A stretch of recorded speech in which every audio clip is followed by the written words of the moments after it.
Selamat datang, jumpa lagi bersama saya Aryasta Wijaya Putra.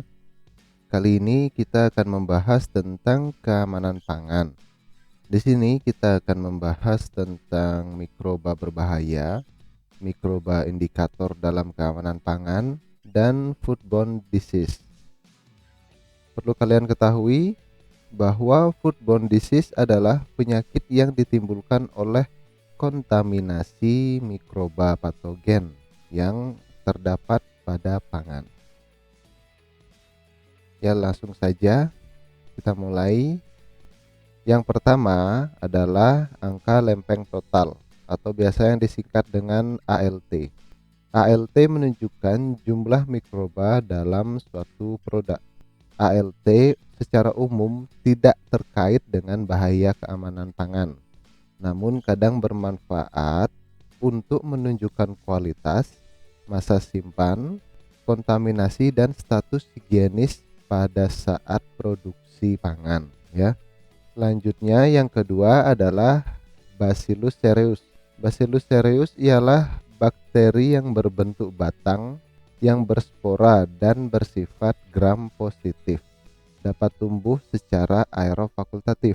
Bacillus cereus ini dapat menyebabkan dua tipe penyakit, yaitu diare dan muntah-muntah. Dosis infeksi dari Bacillus cereus ini adalah lebih dari 10⁻⁵ koloni per gram. Jenis pangan yang rentan terkontaminasi oleh Bacillus cereus ini antara lain daging, susu, sayuran, dan ikan. Lanjut berikutnya, Campylobacter jejuni. Campylobacter jejuni ini merupakan bakteri yang berbentuk batang bengkok, bersifat gram negatif, mikroaerofili, dan memiliki flagela. Campylobacter jejuni ini sering terdapat pada ternak yang sehat seperti sapi, ayam, dan burung, ya. Sebelum tahun 1972, Campylobacter jejuni ini merupakan patogen utama penyebab keguguran dan enteritis pada sapi dan kambing. Nah, kemudian survei pada tahun-tahun berikutnya, Campylobacter jejuni ini merupakan penyebab utama penyakit diare di Amerika Serikat. Bakteri ini menyebabkan lebih banyak penyakit dibandingkan dengan bakteri Shigella dan Salmonella. Yang keempat adalah Clostridium perfringens. Clostridium perfringens ini merupakan bakteri patogen invasif yang berbentuk batang, non-motil, gram positif, bersifat anaerob, serta mempunyai spora yang relatif stabil terhadap panas. Sporanya dari Clostridium perfringens ini dapat bertahan pada suhu 60 derajat Celcius. Pada suhu antara 20 derajat Celcius hingga 55 derajat Celcius, sporanya menghasilkan toksin.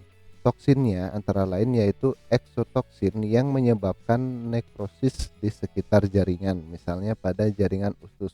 Selain itu, ada juga enterotoksin yang dapat menyebabkan diare berat.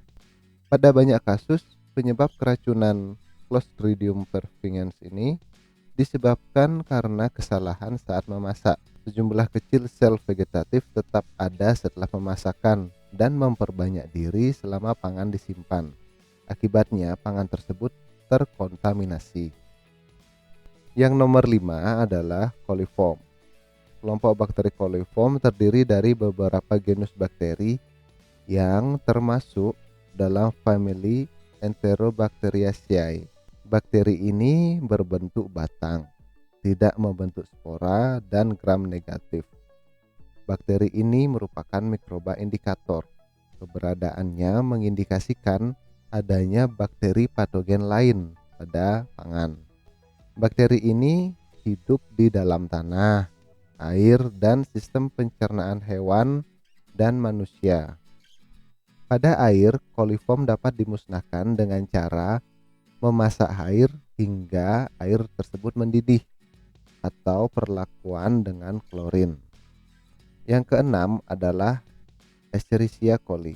E. coli merupakan bakteri anaerob fakultatif dengan jenis gram negatif berbentuk batang lurus, tidak berspora, sebagian besar tidak berkapsul, walaupun ada beberapa jenis yang memiliki kapsul ya, dan bergerak secara tidak aktif.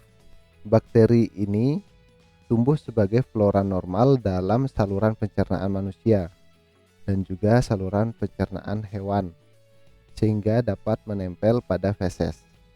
Berdasarkan hal tersebut, E. coli menjadi salah satu indikator terjadinya pencemaran di dalam air. Berdasarkan jenis penyakit yang ditimbulkan, bakteri E. coli dikelompokkan menjadi beberapa strain. Yang pertama adalah Enteropathogenik E. coli, yaitu bakteri E. coli ini menyerang manusia khususnya pada bayi. Yang kedua, Enterotoxigenik E. coli. E. coli ini memproduksi dua toksin, yaitu toksin yang stabil dan yang tidak stabil. Yang stabil tersebut mampu bertahan terhadap panas maksimal 80 derajat Celcius. Sedangkan yang tidak stabil hanya mampu bertahan maksimal 40 derajat Celcius. Racun-racun tersebut dapat menimbulkan diare dan nyeri perut. Yang ketiga, Enteroinvasive E. coli. Strain tersebut dapat menimbulkan penyakit diare disertai mual, pusing, bahkan kehilangan kesadaran. Yang keempat, Enterohemorrhagic E. coli. E. coli ini memiliki ferositotoksin yang dapat menimbulkan diare berdarah. Dan yang terakhir, Enteroaggregative E. coli. E. coli ini menyebabkan diare akut dan kronik pada masyarakat di negara berkembang. Bakteri ini ditandai dengan pola khas pelekatannya pada sel manusia. Yang ketujuh adalah kapang dan kamir. Kapang adalah mikroba bersel tunggal berupa benang-benang halus yang disebut hifa. Kumpulan hifa tersebut disebut miselium, berkembang biak dengan spora dan membelah diri. Sedangkan kamir adalah biasa disebut juga dengan ragi. Mikroba bersel tunggal berbentuk bulat lonjong dan memperbanyak diri melalui pembentukan tunas atau akospora, tetapi tidak membentuk benang-benang miselium.